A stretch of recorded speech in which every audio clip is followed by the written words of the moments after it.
time.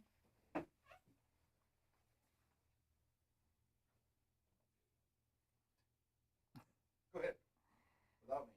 I pledge allegiance to the flag of the United States of America, to the republic which stands, one nation under God, indivisible, with liberty and justice for all. Thank you. Bob, would you please? Okay. Bow our heads, Father, we thank you for our rain, but we also pray for safety of all our travels. Be with those who are flying during this inclement weather that are required to fly during this time. Give them safety. Be with our members and be with this group as we try to expand and we learn more about our missions. In your name we pray. Amen. Welcome. Just in time. All right. So today is the safety night. Before I pass the word to Roger and he has some time to prepare, I have a few announcements to make. We have received sad news, unfortunately. Just recently, we learned that our member, Gary Higginbottom, passed away. So let's include his family in our prayers. He passed away peacefully in his own home with his family. So we are one member short. There will be service in Gary's memory at Arlington Mortuary. There is information here on paper. Those interested can take a piece and attend the ceremony, which will be held on January 23rd on Monday. 9 to 10 is viewing, 10 to 11 services, and the burial ceremony will be at 12:30 p.m. All right. The next announcement I'd like to make is related to emergency services training. There was an email distributed with a survey from the group command about the emergency services training. All members are encouraged to actually take part in that survey, which will help the group to shape the training for emergency services and address any issues which members may report. Please look into that. Next thing is there is a deadline approaching for transition of a website to the CapHQ approved format. We are almost there, so I'm asking Chris and David to make a last effort and finalize it before the deadline. If you need any help from me, from Mike, let me know. That guy never got back to us, like you said, because I think that's the only piece missing is the dynamic blocks. Mm-hmm. And they said, go to it, and I never heard from him again. Okay, so send him an email. Hey, I'll what's happening, and let's close on it. If any content is needed, David, myself, let's work on it together. Shouldn't be much. Based on last time I looked at the website, it looks pretty good. The CapHQ template takes care of most of it. We just need to provide information relevant to our squadron, contact information, specific missions we are doing, etc. All right. For attendance, since it's a safety meeting, we have Lon online. We have Mario and George. Who do we have on YouTube? George Takahashi. Okay. So let's make sure we record the attendance at the end of the I got it meeting. right here. I've got it on there. Good. Anybody else online but the three? Just one George. Lon, would you be able to give an update on aircraft? Or maybe Mike can do the update? Well, Lon's online, but as far as I know, the aircraft is functioning. all the squawks have been taken care of for right now. He says, Lon says no audio, he says, for him for some reason. So. Anyway, the airplane's flying. The one thing I want to tell everybody is, if you use the airplane, I'd like you to log any oil usage. I put a log page on the very front page. Also, there's a little note from Gary Cinnamon on how to buy oil for it. So you got to buy oil on a mission. You can't buy oil alone by itself. You have to buy it on a mission. So if you're flying on a mission, an onboarding mission, or a counter drug or any kind of mission, just go to there and say, look, you need 2 quarts of oil. Charge it to the same place that you've charged your fuel to, and that's acceptable to National and Wing. So, but you can't just go get oil if you need it. So let's always try to get a couple extra quarts and make sure they're in the back. So if we need them.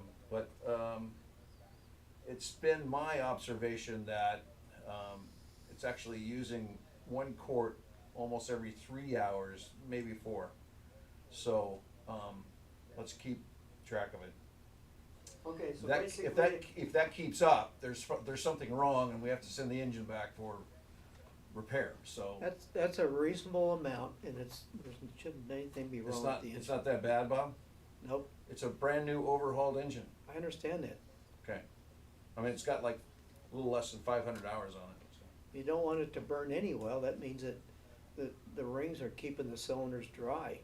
So Yeah. if you're getting a little bit through there, then Okay. the cylinders, and because the cylinders are tapered, Well, let's log the oil anyway, Those so I rings can those present rings that. are doing this as they go up and down the cylinder. Yeah. They open and close. Let's log the oil anyway, so I can tell Gary Sentiment and he can make the decisions if there is one to make. Maybe it's normal, but it just seemed like a lot to me. So. Okay. We have taken the aircraft for CD mission to IPL this past weekend.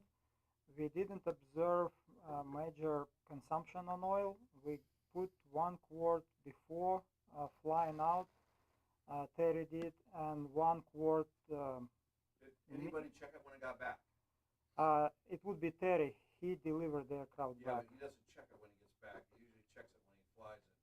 So. Right. So Here's the other thing about oil checking. You're only going to get a true reading of the oil after you shut it down. Right. and let it sit for a while. And if you let it sit and you go back and you fly it 3, 4, 5 days later, you're going to find it's got more in it. You say, oh, I don't need to add oil, but then you go fly it, you got a high power setting climbing out of here, Right. climbing to 5,000 or 6,000 feet, and then you get into cruise. You're not going to use much oil in cruise, but most of it's under high power settings. Right. And then you come back and you check it, oh my God, I'm down 1.5 quarts. So you got to check it when it's hot. Well, my advice is to check it before and after you fly, just to make sure. Now, this particular aircraft, I think we have a sticker on it that says to leave it at 7.5 quarts. I think. 7.5. Yeah, 7 to 7.5 instead of the book says I think 9 usually. Okay. Right? So what was happening at Fullerton was, it was getting a little bit of a ring gappage in there, and they were burning that first 1 or 2 quarts very, very quickly. So that was before overhaul. So The Continental at 12 quarts, you put 12 quarts in it, you're going to pump out a quart. yeah, It's got to go over the side, Yeah. guaranteed. absolutely. So you keep it between 10.5 and 11. Yeah, but this one's got a sticker on it between 7 and 7.5 quarts because they were spewing it out all the time anyway. So anyway, let's just try to keep care of the aircraft. The longer it runs, the better it is for us. I haven't heard anything about them relocating it for a while, so knock on wood. And I haven't heard anything about 7598 Zulu coming back from the shop either. So right now, that's our aircraft, and we're taking care of it. So. Okay. Lon mentioned that it's about 30 hours left until the oil change. Yep. So it's pretty good Well, amount. About 30 hours left till 100 hours. To 100 hours. Yeah, to 100 hour. So just get that, put that in the back of your head so for timing, because if it goes in 100 hour, then it may be in there between 3 minimum and maybe 13 if it needs mags or something like that. So just keep that in the back of your mind. Sounds good. I have a question. Does our mechanic at 100 an annual, or does he just go 100 hours? Every 100 hours is an annual. Does he sign it off as an annual? Yes. An IA? Okay. Yeah, an That's IA good. signs it off. Okay. Thank you. All right. So that's a requirement for CAP, by the way. They go in for 100 hours, but they annual them, they sign them off as annuals. It's the every same time. inspection, 100 hours an annual, that's why. It's the same inspection. Yep. It's the same list, so it's just a matter of who signs it off. If an AI signs it off, it's a annual. If a A&P signs it off, it's 100 hour. Same list. So Okay. Let's costs the move same on. amount of money. Let's move on to the safety part. Roger? Ready? Yeah, you're welcome.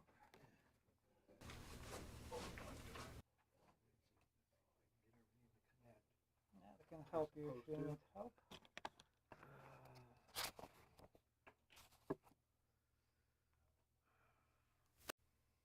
Oh, come on, wait, shut it back off again.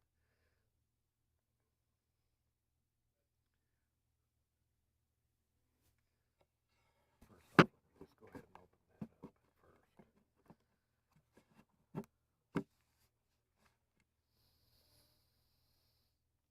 Because I knew it would take a while. Okay. Now, come on. Yep. Is This one? upper weather, or this one here? Yes. Yeah. And we can project on Teams, so let's open Teams. Oh, once okay. it's ready. All right, okay, let's see. And see, you did that once before, so, well, I'll have to, I'll help you. yeah, Just, go, yeah. up. Then That's right, let's yeah, search I was trying to Teams. remember how you did it last time. Teams. There we go.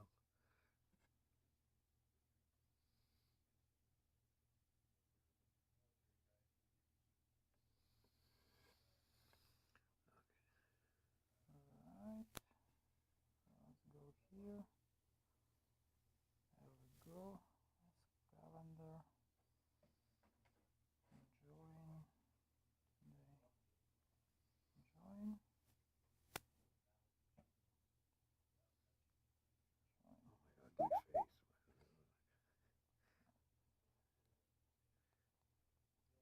Okay, and now we'll present. Press Yeah, present. right there, okay, yeah. Share screen. Screen, yeah. Start. Okay, we need to cancel that screen mirroring first.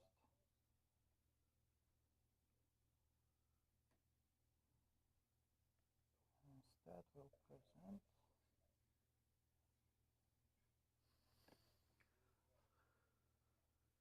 Okay, while we're doing this, just to let you know,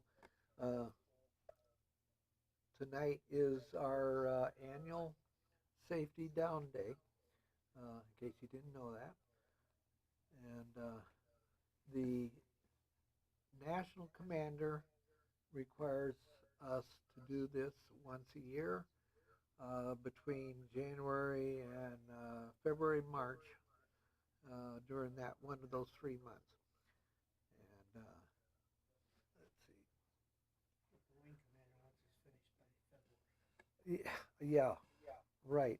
Yeah, because they have to make up a report when it has to go to national, so it's received to national by March. Okay. So we may be an hour. Okay. On email. Yeah, it is. Okay, it's on there, but I don't know if these guys see it. I'll do it there. Yeah, okay. Well, I figured you would. It takes about 3 to 5 hours to warm this place up because it's all block all the way around.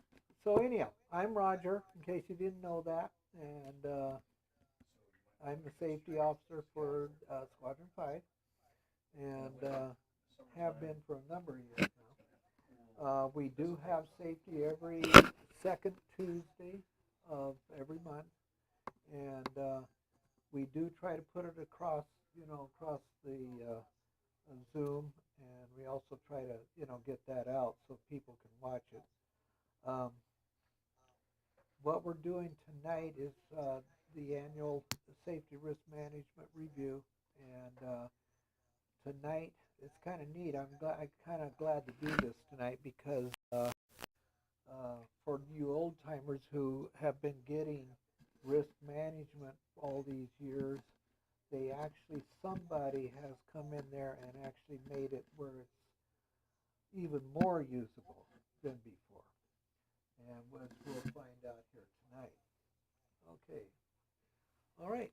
Since our illustrious commander has got everything going, tonight what we're going to do is we're going to cover risk management, and like I said, you old timers are probably sitting there going to have been through this 150,000 times, depending on how many times you made all the meetings.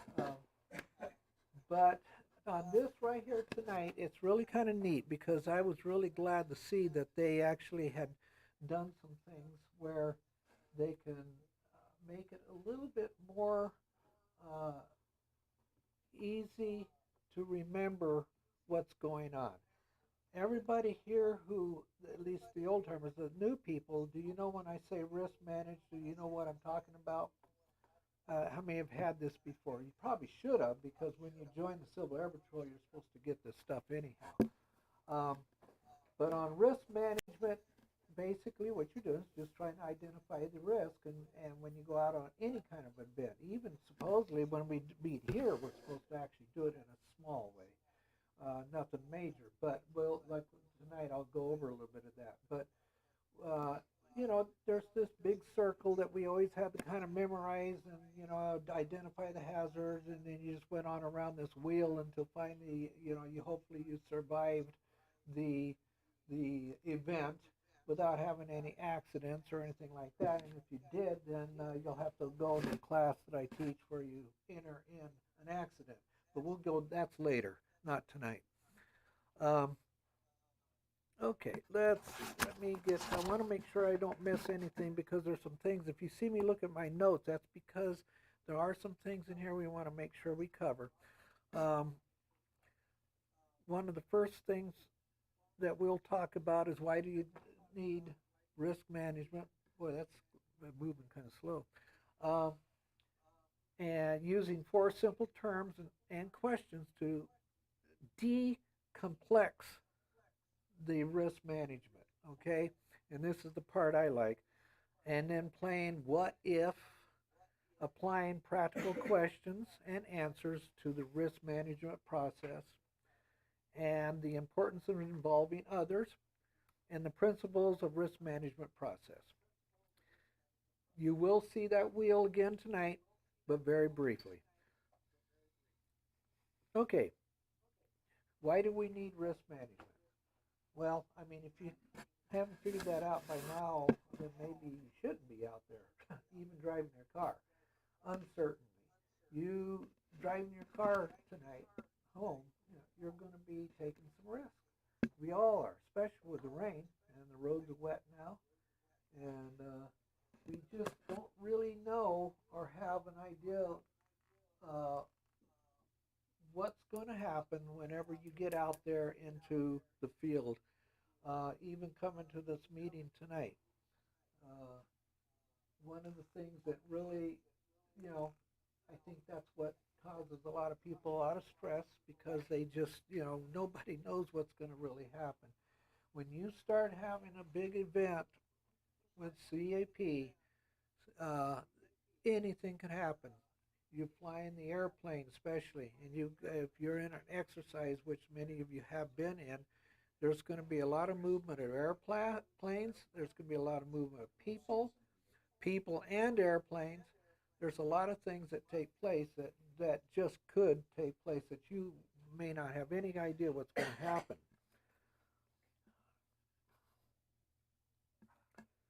Okay. Um,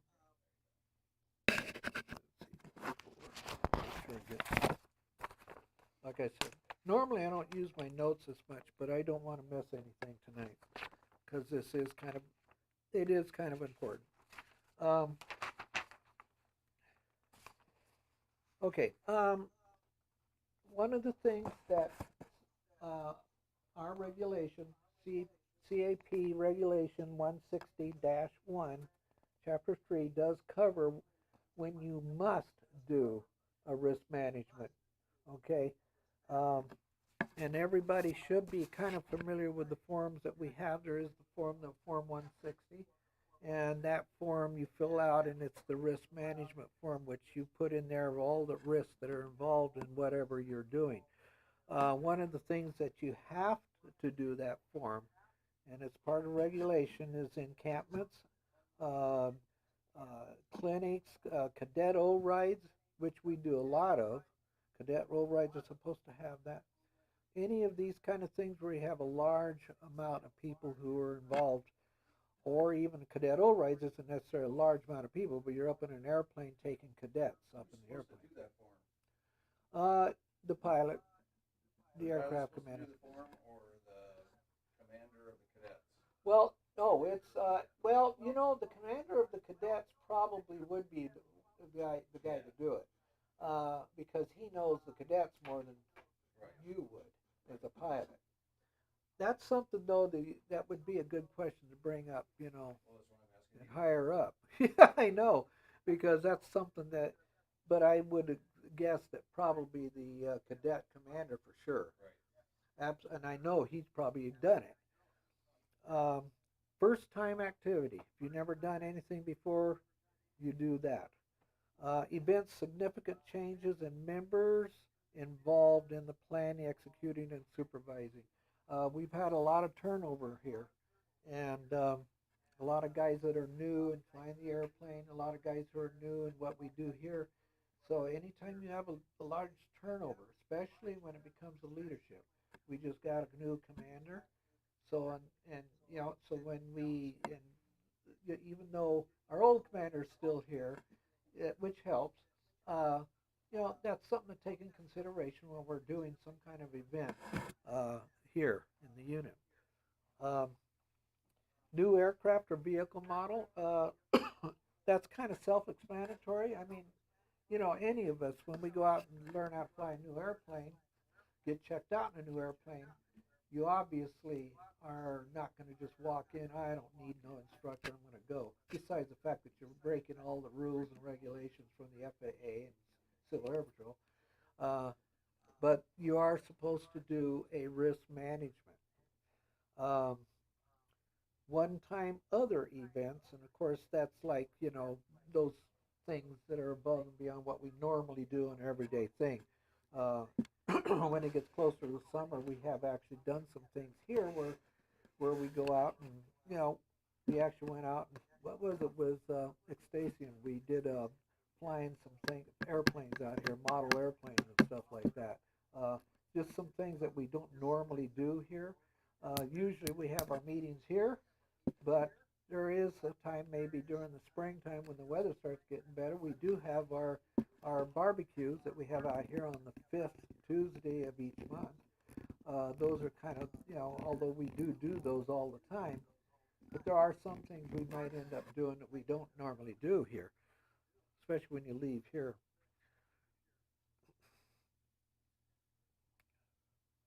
Okay,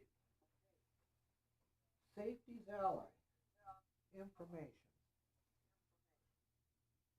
And I bring up communications, talking to each other. Uh, this is not a place, especially when you're out on a mission or an exercise, where you just sit in the corner and do your own thing. You need to be communicating with each other. If any of you have been on exercises, then of course you kind of know that. If you've been around, usually if you got a good IC, usually you're not going to end up having that happen. You got to have that information. Safety's enemy, complacency. And we've talked about that in here before.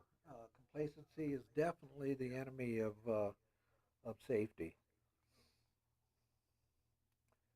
There we go. There's the familiar wheel that everybody should be familiar with. And of course, we have, we have one, identify the hazard, assess the risk, develop controls, and then implement the controls, and then evaluate the effectiveness. That's something that we've all been through. If you've been through any kind of training in Civil Air Patrol, what they're going to do and what we're covering tonight is basically, it's exactly that wheel right there, except that it's a little bit more of a common sense way of doing it. One of the things that we run into with anything, we flying airplanes or any of that stuff, but in the safety risk management, there's all kinds of these different words that people may or may not be used to. It's just like trying to approach somebody who doesn't have any idea of what, you might come out there and go, what's deliberate risk management? Well, I don't know. I have no idea. So there's people that kind of get a little bit confused when you start throwing these things around. And one of the things that they're trying to do is get away from that a little bit. Doesn't mean that you can sit there and forget what some of these things are, but at least what they're trying to do in the next slide is that they're trying to make it so that it makes it a little bit more straightforward and simple. By the way, Bob, what is deliberate risk management?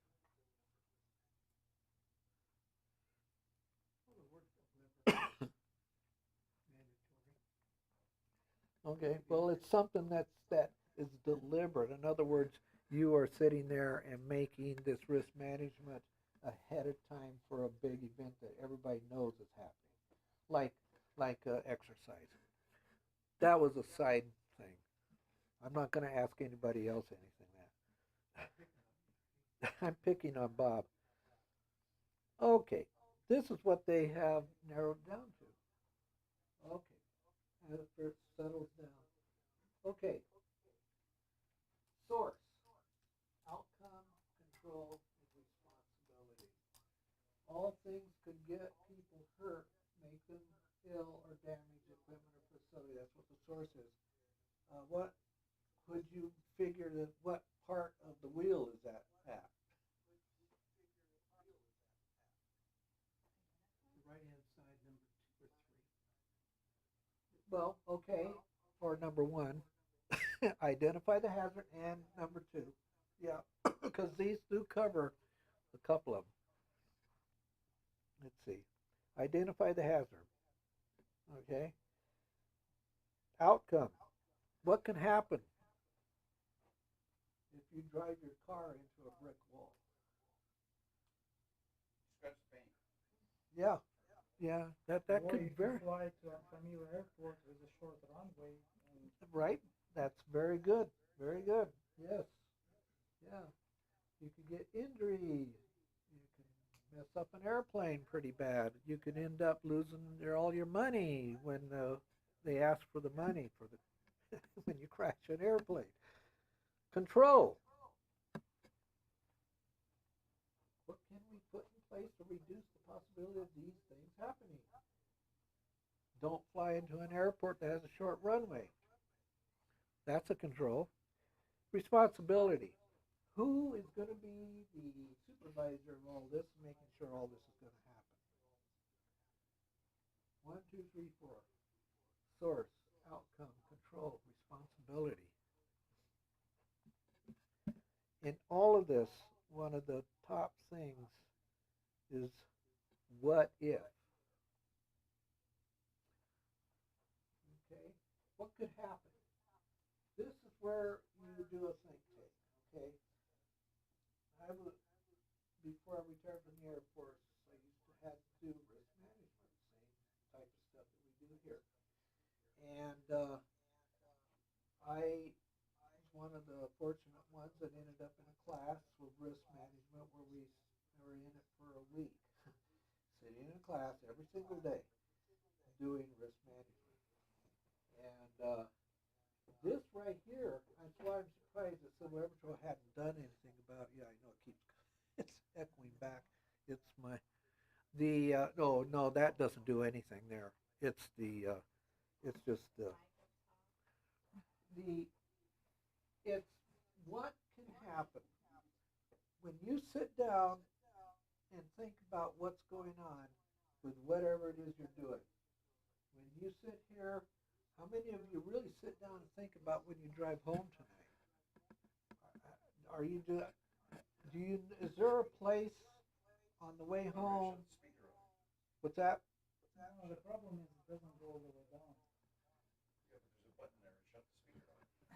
There is a separate button. Well, there's this here. No. I mean, on the page, there should be a button that shuts the speaker Oh, off. well, okay, it has, no, you're on the, no, that's the speakers over there. Yeah, you're on the wrong side. I can turn it down, that's what I'm trying to do. No. Well, anyhow, it's a discussion of what can happen in anything that, whatever it is that you're doing. And the Air Force, when I was doing it, they used to go through a whole think tank. Yeah, okay. So just keep going. Just keep Yeah, going. okay. Keep going. We used to actually have a think tank that actually did this. This is what they used to do. They would sit down before a big event, especially whenever they talked about things like when they were going to move nuclear weapons or anything like that. They really did not want to have anything happen. In this class, they would actually put us into a situation, what we were doing on Air Force Base, and it involved all kinds of things like airplane crashes to threats, things like this. And we actually, the Air Force has a think tank that sits down, and this is what they do before they even start to do anything. And this is what they basically want you to do here in the Civil Air Patrol, is to do the same thing. Yeah, there's no speaker thing on there. Yeah, there is, but you're on a different page, so I can't get to it. Yeah, Because you're well, that's presenting. what I'm saying. Yeah, because it won't take you there. Yeah.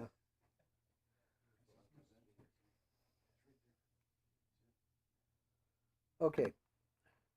What they're doing here is that they're doing an example, and what they're doing in their example is that you're preparing some food, preparing, serving, and storing food for an activity. This actually kind of touches us because we do Fifth Tuesday barbecues out here. So, this can be, if you'd be thinking about that. The practical application here is in the source. What things could people get hurt, make them ill, or damage equipment or facilities? And of course, this is where you sit down and start thinking about what can go wrong. Knives, stoves, food allergies, food spoilage. What's one of the things that can happen with a barbecue? Boy, does that really bother you? Okay. I mean, it does bother me. But I know. Just, geez, boy. Okay. And the barbecue pit that we got, we're using a barbecue. Could somebody trip over that?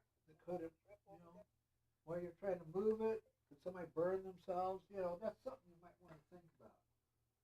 Well, that's all I want to do is look at a bunch of faces now. How do you get to your presentation? Well, I fixed the speaker. Now I got to get back to the Oh, great. presentation. Gee. What's that? From the bottom? Oh, there it is. Okay, good. So, we fixed it. Yeah. It takes a moment to load. Okay, but it put it back into, yeah. There we go. Okay. Okay.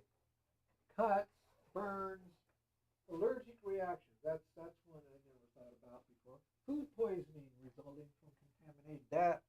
That does happen every once in a while. So that's just some of the things that could take place. That's the outcome. Okay, and everybody on the CAP Forum 160, this is only part of it, part 4 and 5. It shows you how you can put it in there, in the form itself. I was going to print out these things and hand them out, but I never got to get around to doing it. Okay, control. What can we put in place to reduce the possibility of these things happening? Well, there's several things that we can do. I can't read it from up there. Review intake forms. Okay, that's one of the things that actually, of course, we don't do that here, but this is supposed to be everybody from cadets to us, senior members. For cadets, they actually do hand out forms to the parents and to the kids. Does the cadet have allergies and things like that? Compare menu items. We sort of do that, I guess. Review info with food handlers, and of course, people who are cooking the food, you got to make sure that they're washing their hands. That's a very biggie. Eliminate, segregate allergens. Okay, if there's anybody that is, for the most part, us as adults, we pretty much kind of have an idea, that you don't eat it if you know that you got it. But, it's something that you do have to think about. And then monitor food activities. The way we do our stuff, when we do the fifth Tuesday, we are eating, but we're, adults here. We know pretty much what we're doing. If it was cadets, it might be a different story. If we have any cadets that come here, and there's always that possibility of happening. Responsibility. Who should be responsible? Well, okay. Mike brought up, who's going to be the one that fills out the forms, For the cadets, of course, obviously it's going to be the cadet commander, whoever's in charge. For us here, it's Audrey, Mike. Actually, for any of us, we all are responsible. It doesn't matter what, just because I'm the safety officer doesn't mean that you're not responsible for any kind of safety, which, of course, is the bottom line. All of us here are safety officers. And, of course, the Form 160, again, it shows a little bit of how to fill it in. And, it's kind of self-explanatory for the most part. You just fill out in plain English what you think is possible, what could happen, and what the controls are, and how to implement them. Okay, on probability in which if it ever comes up. All right, come on. Holy smokes. Okay, I guess I took it way too fast. Wow, it's not going anywhere. It's not even doing it on there either. Is it? Yeah. Wow, that's interesting. Yeah, it's still on that page. Okay, that's going to be a little bit hard to explain, but anyhow, for those of you that have seen the probability chart, the chart is what is the likelihood of something happening. So if you're out there jumping over a creek, what's the likelihood that you're going to fall into the creek? And then it gives a probability of across the top of just how is it likely to happen, or is it occasional it could happen, or is it seldom, or is it unlikely? And then it does give a numerical number, or it gives you underneath if it's extremely high, anything that's extremely high, in other words, it can and probably will happen, then that has to go to the national commander. Even if we're doing something right here, it's got to go to the national commander. He's the one that has to approve it. Anything less than that, then, it can be done by us internally here. That's only if you're going to keep the same format. Because if you change your format, you're going to change the risk management and lower the possibility of being high. So if you want to maintain what you've already set up, when you come up with high risk, and it's going to go to the national commander, I think you're just kind of wasting your time. Yeah, that's what I'm saying. That's not changing, and that's not either. So, okay, what are you saying? Well, if I have project A, Yeah, and I do a risk management, and it comes up with a real high number, yeah, and they say, okay, with this high number, we gotta submit our plan back to the national commander for his approval, and yet we're at high risk, instead of the local command looking at the high risk and seeing what they can do to reduce that to a lower number, and still maintain the project and do it internally. well, okay, yeah, then of course you would probably do that anyhow, you know? But I just can't see someone taking and submitting it to the national Yeah. commander if Yeah. it's a high risk item. Well. It's like, we're gonna go jump without a bungee, you know what I mean? And we're gonna land in this big pond of water, that's pretty high risk management, right? And is the commander of national gonna approve it? No, he's not gonna approve it. So why even submit it? Do you see what I'm going at? Well, I understand that. I think that I think you're gonna have to have some common sense involved with it. Here's you his know. copy. But I also think risk management changes, if you're flying a flight plan, it's gonna change en route. Yeah. And you have to assess it then. Yeah. Because you can take and file a flight plan and then have something come up, turbulence come up in between, which becomes the, Yeah. increase the hazard to you itself. I've been in snow that wasn't supposed to be there, Yeah. Well, been in icing when it wasn't supposed to be there. So you gotta make the decision then, in regards to your risk management, to take and lower it. well, of course. Yeah. Okay? Yeah. Of course. But you know, it's just in the regulation. High risk goes. How many times has the national commander even gotten anything? We have to reset that. I'd like to ask the guy and find out. Has he ever gotten one? So they'd be better off just saying, when it reaches this number, redevelop, you know? Yeah. Just Yeah. instead of going through all the paperwork and taking a delay, waiting for a national commander to take and do something, The why whole not just time take and redevelop? Flew for the Air Force and we were doing risk management in a form similar to this. There was only one time where we got to the point where we weren't sure if we should really fly or not. And, of course, once the winds came down below the 25 knots crosswind, that of course changed everything. But that was kind of, manufactured too. So, okay. So where are we at? What's going on? We are resetting the Apple TV, so it's Okay. Oh boy, oh boy, oh boy. Now we're making it longer. Keep talking. Yeah, okay, let's see. One day I was walking down the street. We got 20 minutes left here. Yes, I know. No, we got 16 minutes. 17. So anyhow, all right. One of the things that I really liked about this thing was the fact that they, instead of sitting there and trying to remember this wheel, which of course is not that big of a deal, but still, you just have to remember. You have Quiet. go. That was yours, not mine. Okay, It's good. mine. I'll break mine first. Um, Look at that. It's not showing up there, but it's showing up here. yes, I know. And this is Teams. So Oh, really? Yeah, I'm on Teams. So it's showing on Teams. Okay. Yeah, but it's not showing on there yet. Right, I know. Well, these guys will have to take it over again. We haven't a clue what's going on. And that's not me.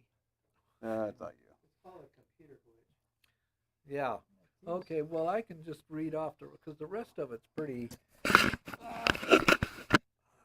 Okay. Where were we? Page 5.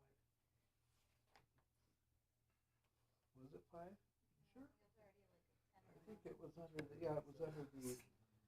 process identifying the ASS. Okay, we did that. Okay, asking what if. Okay, that's the biggie. They want you to do this. Ask what if. That's the big thing they want you to do. I get back and the airport's closed. Where am I going to go? Well, hopefully you guys who are pilots should already know this stuff. as the FAA kind of teaches you this kind of stuff anyhow, so you should know your alternate. You don't even have to be instrument rated. You can be just, VFR pilot and still need to know. You need to know ahead of time what can happen. What's one of the big things when you're taking off down the runway? What should you be thinking about before you even So now start I'll share going? my screen. We could do that. Yeah, if it'll work. All right. Hey, How many here are real pilots? What? Bob's a real pilot. All right. Yes, but Bob can't tell. He can't talk. Lose an engine on takeoff and see how far you're going to go. Yeah. Your engine quits after takeoff. Where are you going to land here at Riverside Airport? Have you thought about it? Make a teardrop and come back. Yeah. Are you going to do what they call the impossible turn? Try to get back to the airport. Are you going to do that? Piece of cake. Yeah, piece of cake, right? Yeah. See, so you guys do it. You guys that fly airplanes, you've done all this stuff already. We're just putting terminology to it. Oh, is something up there? Oh, wow. Okay. It only took 5 of us, but we got fixed. You got it fixed, man. I'm telling you, this is. Pilots seem to fix I w- That's right. If my computer goes down at home, I will call you guys immediately. How many Civil Air Patrol members does it take to screw in the light bulb?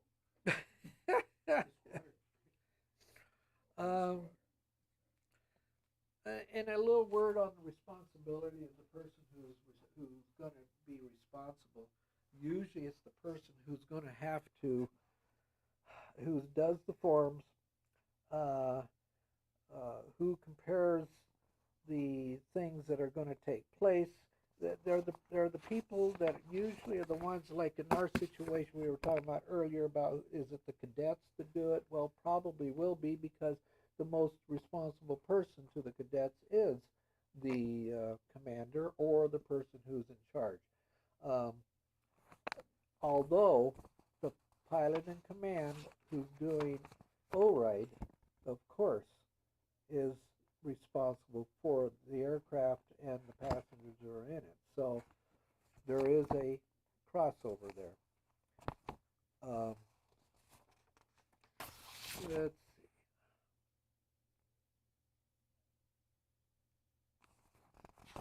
I don't want to go through that. We kind of went over a lot of this stuff that's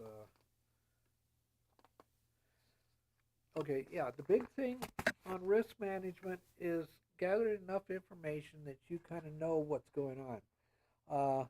This is not one of these things where you just walk in blindly into a situation, and you guys as pilots know that very well, is that you must know what you're doing and what's happening. And that cannot be more overemphasized. One of the things that I went through when I was becoming a safety officer on a mission was I was at my first time I was on an exercise as a safety officer, and of course I had a teacher that was teaching me this.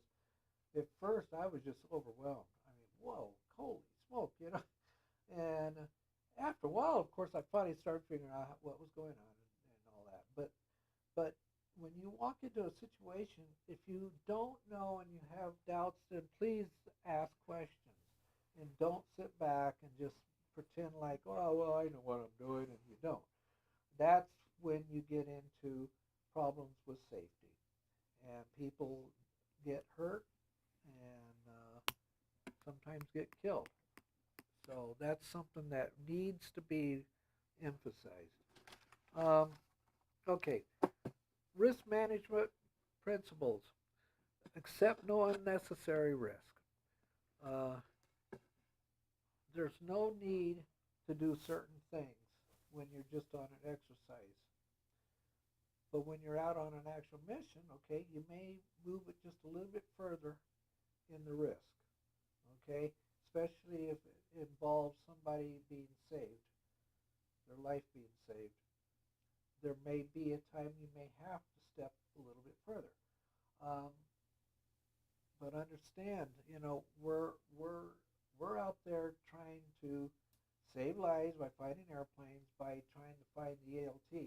If you know that's an ELT, and I know Mike has been on a million of those, where they go out and it's just a ELT going off in an airplane sitting on the ground.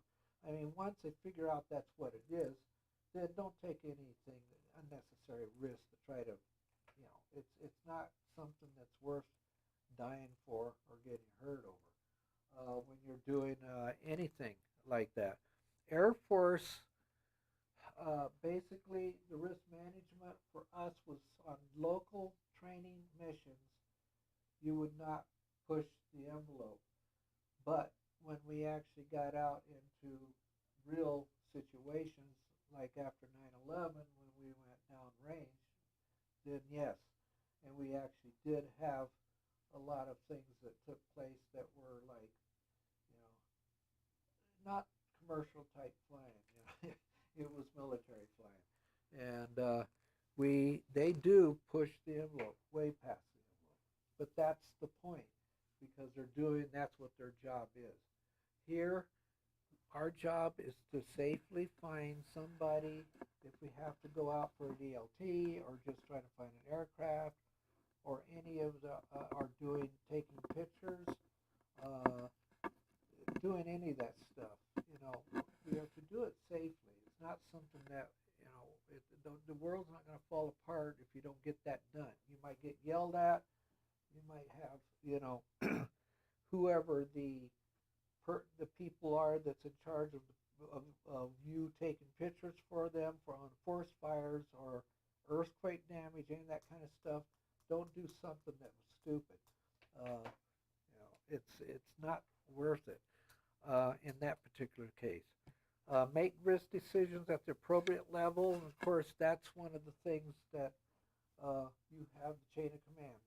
We do have that, even though we are a civilian organization that has a military type formation. We do have a chain of command, and there is certain individuals that will make that risk assessment. In this case, when Bob and I were talking about, you know, the national commander being the one that has to be notified if it's a high risk. Again, that's because he's the national commander. He's in charge of everything. So you have an appropriate level. I don't think that we need the national commander to come in and say yay or nay when we have our Tuesday night barbecues here. I doubt very seriously that would go over very well. Integrate risk management into mission and activity planning, and of course this is just what I said earlier. It's a continuing process, meaning basically you're integrating it day to day in what you're doing with Civil Air Patrol. We actually do it in our own personal lives. Our own personal lives, we're doing it on a constant basis anyhow, and whether we know it or not. Apply the process solidically. I cannot say that word, and continuously. In other words, do it over and over and over again. Okay, let's see what happens now. Okay. All right, we covered that. We make risk at an appropriate level. Integrate risk management. Apply the process. And of course, again, this is the original Civil Air Patrol risk management circle. Let's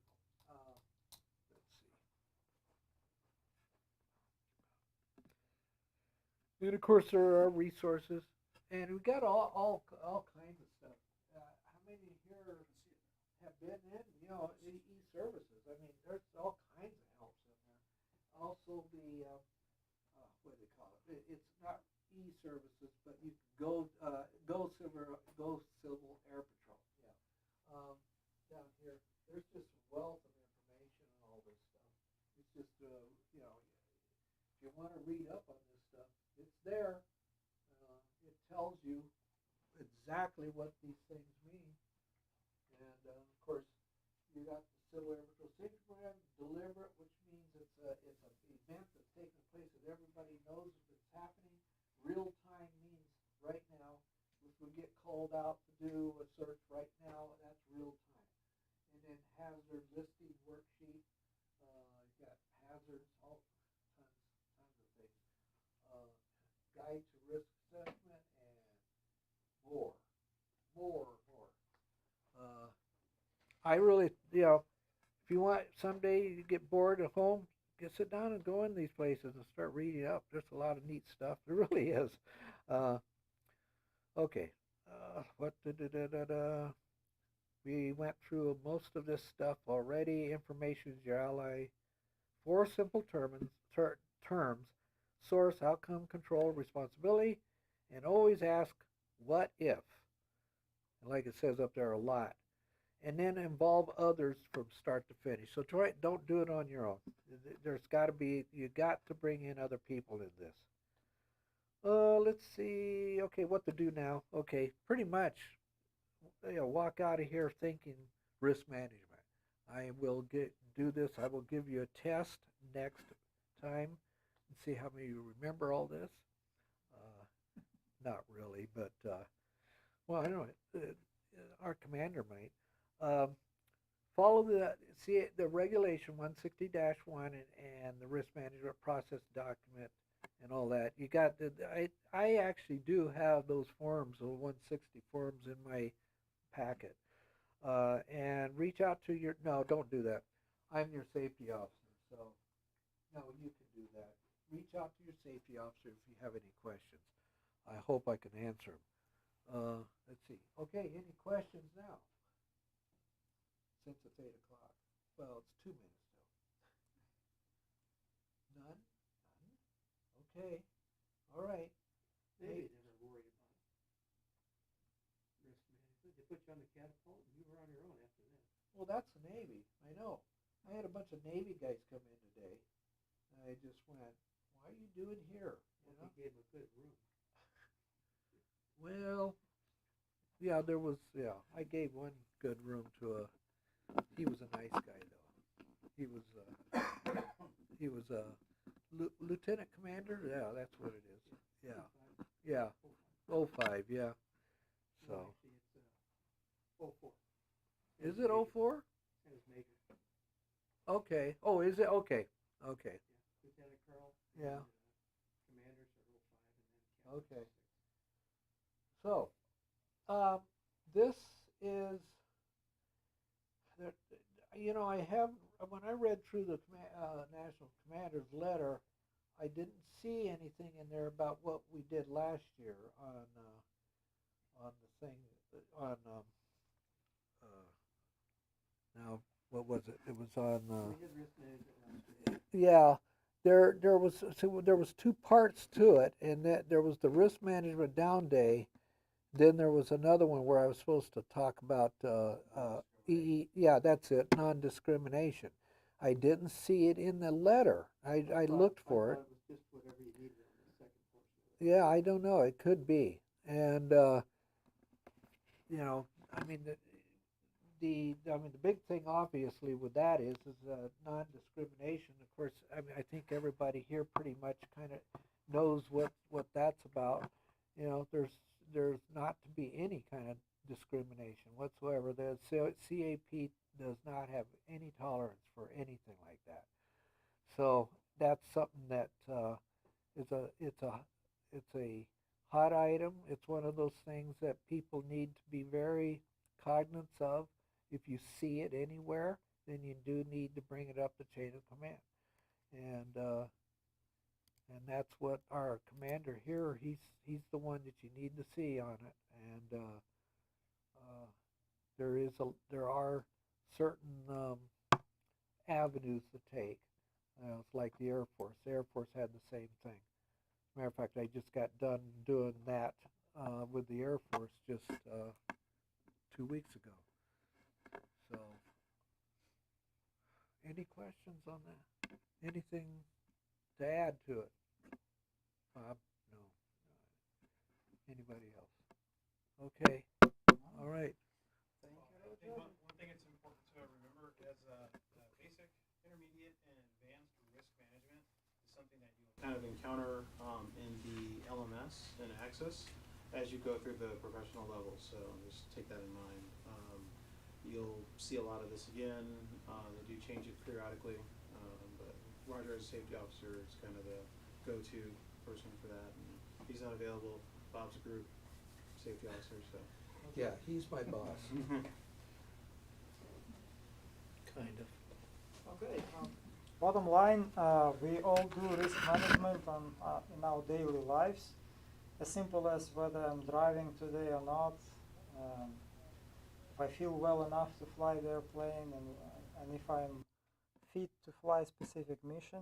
So we all do that. As pilots, we have to apply some science to it and discipline, and make sure we don't really get complacent in our operations.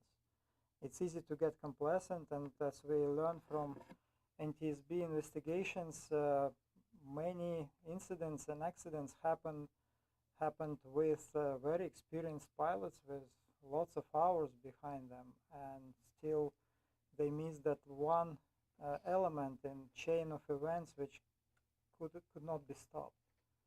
So keep that all in mind all the time and fly safe. Thank you, everybody. Thank you very much. Did everybody sign the roster, which I have those The people roster's with right this here. fill-up sticker? Pretty sure everybody signed in, right? I have a couple more, Jason, Enoch. Unless he Jason? can get something done Roy this month, Knight. he can't fly. Oh, Roy Knight, oh my gosh, could this be a winner? Wow. And he tries to cheat it. Yeah. I don't know how they're gonna get risk management. Make sure they get down on the roster. So I can get it. anybody else? You have the others, George. I have and- Mario, I have Juan, I have George, I have Jason, and I have Roy Knight. That's it. Okay. And then you'll have to add the other two. Okay. Jessica, how's your onboarding going? I know weather kind of got in the way. Yeah, where you been? Holidays. Working. Working, what's that? I know. I've actually been working. I got back last night. You've been out of town? Yeah. I came back and I'll try to be here So Tuesday. now you're here? Yeah. It's hard trying to trade my stuff around. No, but- we're aware of that. Yeah. Living come two back lives, into the burning the candle at rain. both ends, I mean. Yeah. Huh? Wait till Sunday. For the rain? Yeah, I go back out on Saturday for work. So. Yeah. Yeah, well, as far as You gonna be continuing your onboarding or soon? Yeah, so Okay. hopefully I'm flying with Terry on Friday if Who? we can. I said hopefully I can fly with Terry on Friday. Okay, Terry on Friday. All right. If the weather. Terry can't fly Friday until he gets the down day done. Oh, really? So I guess what? this thing done. Oh. I don't know how he's gonna do it, Yeah. but it'll be illegal, cause we had a down day today, he's gotta have a down day, he has to do some kind of a class. So you He's might- not gonna be happy to hear You that. what- You might as well notify him, Yeah. that's the way the rules are, I'm sorry. I'll go. He can do the down day with the commander. I'm not sure if there's a risk management online test or a program that they have, haven't checked it. There is a risk management, Um, a couple of risk management modules online, yeah. So if he does that and puts it into his, Yeah, it'll automatically log if he into passes the- it or into he the finishes Sears it. program, he has to put it in the Sears program, Yeah, and he's legal to fly. yeah. As far as upcoming SARCs, there is a SARCs being planned. There was an email sent to your COG email. So as soon as you have your email, check your CEP email. This is where you get all the information on upcoming events. And you will see once you get onboarded as pilots, the emails start coming in related to specific missions available to pilots. There is a mission for counter drug and border patrol. There are missions for transportation now. If you have commercial pilot license, there are missions coming in our way. Once you get counter drug qualified, you open up yourself for counter So drug. you went to counter drug over the weekend? Yeah, Tell us about your it was experience. interesting. I was transport mission pilot coming there, and I was mission observer on the mission itself. So first day we didn't get to fly. We arrived on time. We've been at IPL by 10 a.m. Then two of the vans which we were expecting to arrive and some of the vital information for the mission was on one of those vans didn't make it on time. They had a flat tire, they had to fix it. So it delayed us, and the rule is we couldn't depart because we would get too close to the sunset, and the whole mission has to be from dawn to sunset. Next day we had, and the following next day on Saturday we had 2 sorties, each crew, 3 airplanes altogether, fully staffed, so a pilot and a mission observer on each airplane. We flew different routes as prescribed. Then we had a lunch break and returned to the airport and had another sortie, each of the crew. So there was a lot of flying, 3 hours each sortie. The next day we only had 1 sortie each crew in the morning from the dawn for 3 hours. Then we came back, debriefed, refueled as required, and went back to our homes. So I had to fly on Sunday. I flew from Imperial to Fallbrook, from Fallbrook to John Wayne. So I've done plenty of flying myself. Did you fly what, 94800 or something like that? Yeah, 94800. Okay. It's Cap 401. Right. It's a round dial airplane with Garmin 500 and yeah, it's a very similar cockpit to Zelda. to Zelda. Yes, Yeah. It's a good solid airplane. Yeah. We noticed a few small deficiencies with Cap with our aircraft 743 Charlie Papa. Looks like, I don't know if Terry filed those squawks. One I is haven't the seen any squawks. tailpipe is burning through, almost burned through. The tailpipe? Yeah, the exhaust pipe. Oh, the exhaust pipe? The exhaust pipe is almost burned through. We observed with Roy that the screen is dimming itself to the point it's very hard to read. The screen is very dim, or It gets dim. Huh? It's dimming by itself. It's set on auto. He's not using the rheostat correct. Remember, I trained everybody on how to use the rheostat? I believe we did it If you correctly. turn it all the way to the left, it doesn't work right. If you turn it all the way to the right, I have a picture. It It's works actually looking at PFD and then MFD. MFD is bright and PFD clear. is a little bit brighter by about 10%, but it's typically not that much. And when brighter. it If really, you do the rheostat the correct way, do you want me to take you out there and show you how to use it again? I'll be happy to. But basically, when the light is bad, like early in the morning, Yeah. on when the sun is shining, it maybe behind you. Do you know why it's got 2 different directions? Explain to me. Well, I understand that, but it's set on auto, and setting to manual and overriding it doesn't fix it. Well, And yeah. I'll be happy to go and practice. Yeah, I'll have to go train you how to use it again, because you're still So not listening. myself, Roy, and Terry didn't figure it out. Well, that doesn't mean anything. I know. I'd be happy to look into it. But Yeah. anyway, that was one of the things. And the front wheel looks like there is excess grease on the front strut. That So, could be, yeah, we might have to look at that. But I didn't get any squawks. so I don't know. So- Terry was supposed to, since he was Maybe mostly grease it, filing it. Because they could over-grease it and they could squeeze out. It needs to be looked at. It doesn't look like it affects the way aircraft is taxiing. Roy was PIC on my missions. I didn't fly it myself. Terry brought it in and took it back. We only flew 2 sorties on Saturday on that aircraft, and Roy was the PIC. So Roy, as a precautious measure, kept the load of the front wheel when he taxied.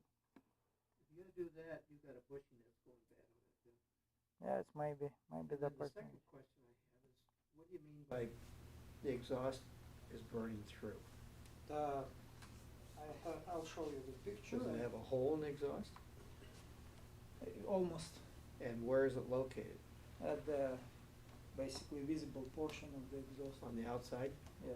A lot of those Top just get side. welded up, take it in, get it Probably just welding. get it will do welded, they grind it down a little bit, and it's good. Well, that'll be up to the A&P that fixes it, whether he can, has to replace it or weld it.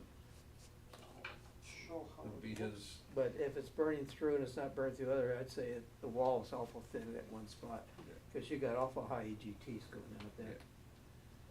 I understand what he's You're saying. running 1400, 1500 degrees Fahrenheit going out to the exhaust. It's burning through. It needs to be, it probably just needs to be changed out. I would just probably change it out myself. Typically, they don't let us weld anything unless it's very quick and easy, it's a crack or something like that, but they don't. We used to weld ours on the 170. So I don't know if you can really see the We'll- brightness on We'll the make a key. suggestion and we'll see what Brightness on the National key has is to say good. about it. What's that? This is, it's hard to tell on the picture, but No, brightness here and Yeah. brightness here. at I the same completely level. agree that the MFD is a little brighter by about 10%, but And when the light is not good, Yeah. it's really affecting it. what's And I happening think- is the light sensor, yeah, the light sensor on the PFD doesn't read correctly.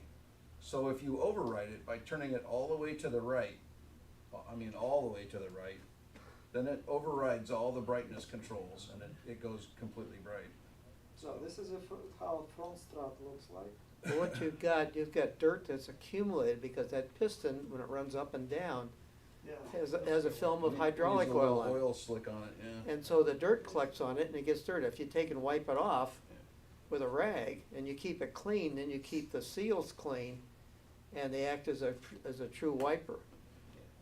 Now, the heat also will take and affect some of those seals unless you're getting into the fluorocarbons or you use some, oh gosh, what's this, strut oil? Keeps the seals really loose.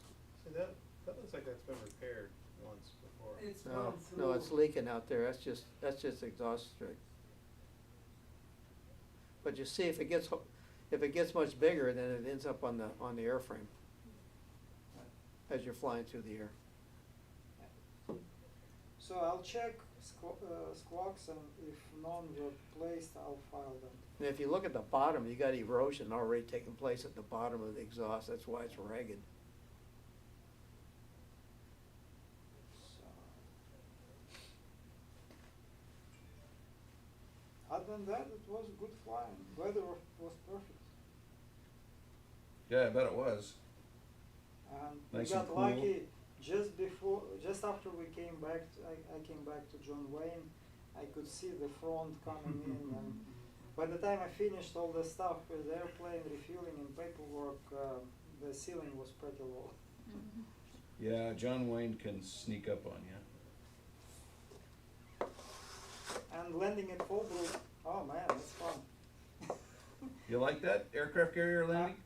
I did 2 go-arounds What's the before I length of those? managed it. What's the length of Fulbrook? 2,300. It's short. It's short and it's narrow, it's 60 feet. Ooh, I gotta go up there and So you practice. feel like you're very high, but you're not. You practice at Flaybog. No. Well, Fulbrook's Just like be 60 aware, long and- now. At It's Fallbrook, 4,000 feet. we lost, the Still, Civil Air it's that Patrol mountain lost that one scares airplane, everybody. ran off the Yeah, tail. Roy gave me the overview. Very detailed. I had a one. phone call from Prusak asking about the Chuck Barrett, the pilot on that one. Cap 410 was it? I don't remember. Yeah, they lost that airplane. Well, there is an TSB report on it, you can look it up. The incident at, Well, by the way, I don't know if anybody knows, but he's already ended the squadron meeting. We're just talking now, Yeah, this is now, if anybody cares. free portion of the meeting. Some people think it's still going on.